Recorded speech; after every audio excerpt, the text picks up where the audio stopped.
What's going on, everyone? I know it's been a while since I uploaded anything, so I think it's fair to kick stuff off with my personal review of my 2018 Yamaha yz250FX.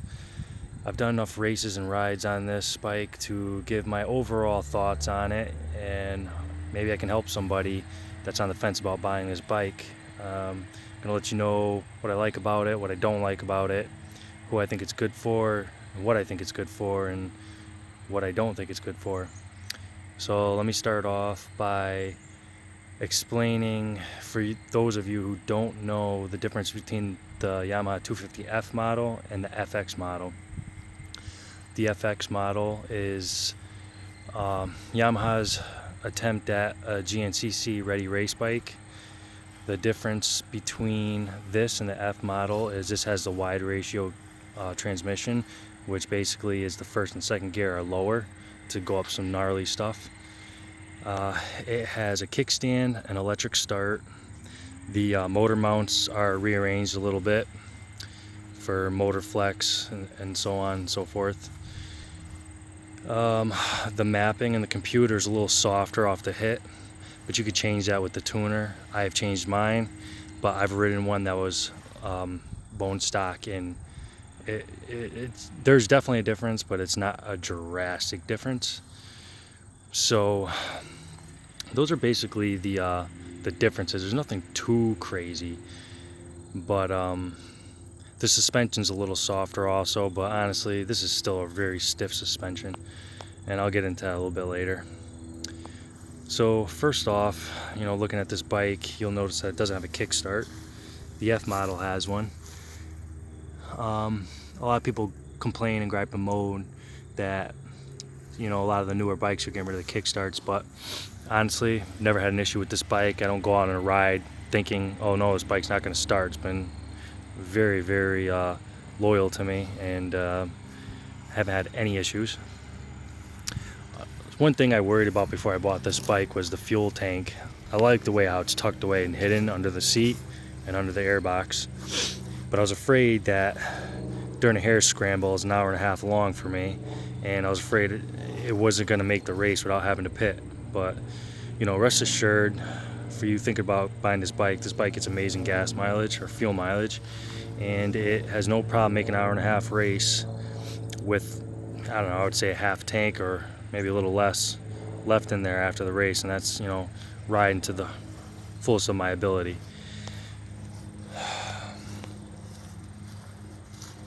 Another thing I like is the airbox. It's pretty cool. I know they've been doing this for a while, but it's up on top. Pull these 3 tabs out. There's one, there's 2, and there's a third one on the other side. And then there's a couple like button pins. There's one on this side and the other side, and that pops right out. You got the air filter right in here. It's pretty cool. They got the ram ducts right up in front, and which is pretty cool. I can see, getting the cold air as you're riding. But when you're racing, especially when people are in front of you, kicking up a lot of roost and everything like that, and mud, especially in hair scrambles, the mud and dirt get up in those ducts, and it's kind of a bitch to clean out. Another thing, I believe the FX has one extra tooth in the rear, or geared one tooth higher.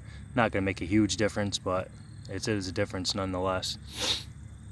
This bike shifts unbelievably well. It's so smooth. For being a cable clutch, I mean, this thing actuates pretty easily, but don't let that fool you. It still doesn't compare to a hydraulic clutch. I still get wicked arm pump off of that. And even though I got a recluse on there, I still find myself clutching the bike constantly because it's just force of habit. But with this bike, you definitely have to have a recluse. This bike flames out or stalls in the woods very easily. I'm not too sure if they did anything with the motor to kind of help it from not stalling out compared to the the race model. But this bike will stall easily, so a must-have is the recluse. Definitely a lifesaver, especially if you're racing in hair scrambles or GNCCs or J-Days, any of that stuff. Get that recluse, because you definitely don't want this bike stalling out on you. It's the cost you positions, trust me. I found out the hard way. It is a little bit of a bitch. The recluse on this bike, you have to take this cover off, and there's a ring inside, and that's how you adjust it. I know the KTMs and the bikes with the hydraulic clutch, you have a slave cylinder outside, and you can adjust it from the outside. It just makes life so much easier that way. And here, it took me, I don't know, 15 times to get this clutch right. I did everything to the T, followed the instructions, and you know, the bike was stalling, or you know, was slipping.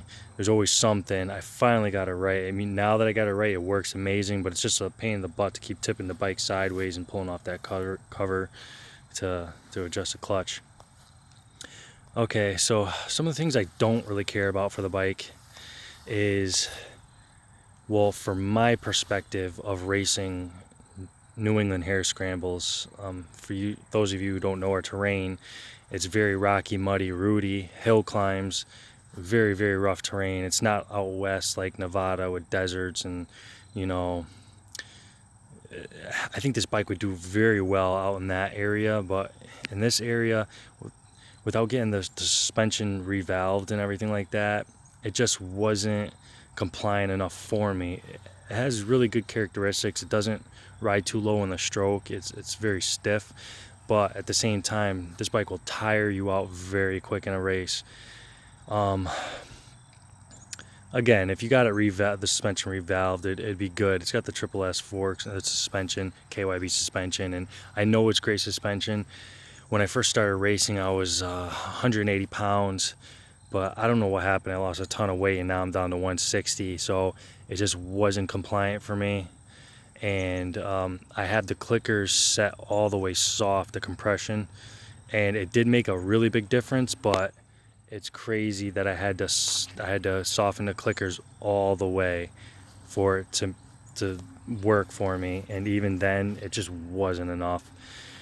So that brings me to my second thing that I don't really care about for this bike. It's unbelievably heavy. I mean, people don't believe me when I was racing, and I was like, this bike was just tuckering me out so quick. The first half lap of the race.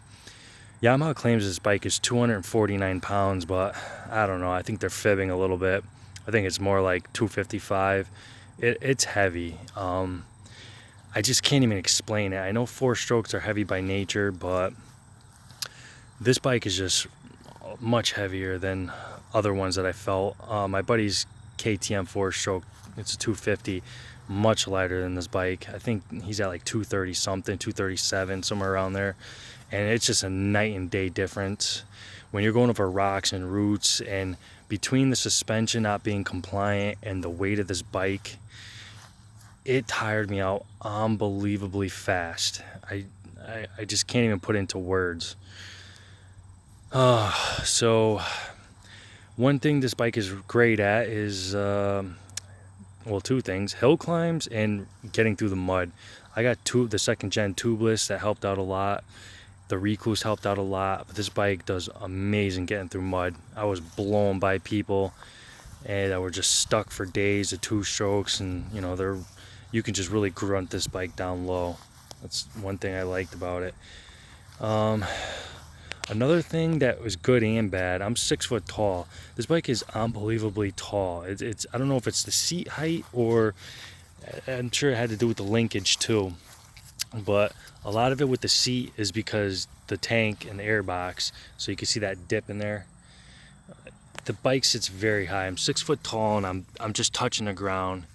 And I found myself during a race a lot of times when I was going over rock gardens and like just crazy off-camber stuff, tipping this bike over for unbelievably stupid reasons. And one, because I couldn't touch the ground because the bike was just a little tall, and B, you know, because once I got past a certain angle, the weight of the bike just took over. You know, you're very tired when you're racing, and you just make clumsy mistakes, but you just have no confidence when the bike is sitting that tall and you can't touch anything. So I put a DeVol lowering link. It definitely helped a lot. Setting the sag helped a lot too, but that still doesn't take away from the weight aspect of this bike.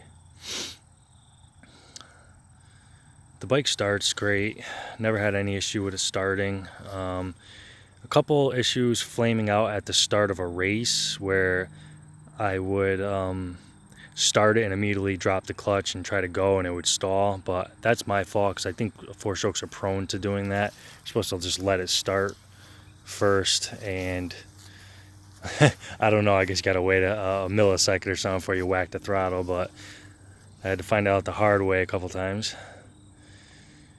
Oh, what else do we got going on here?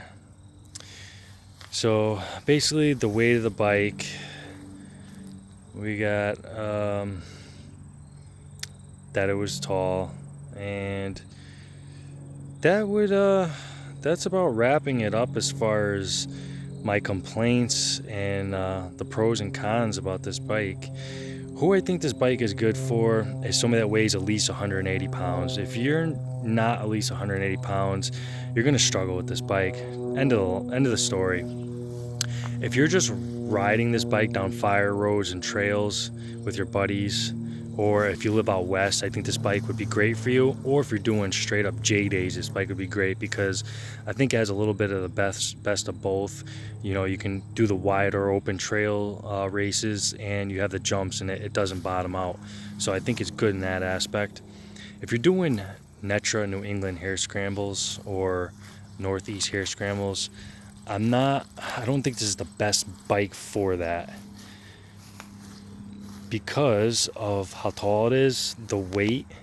And another thing is, I've coming off a KTM, you can see the dip in the seat. When I was sitting on this bike, I never really truly felt like I was in control of this bike.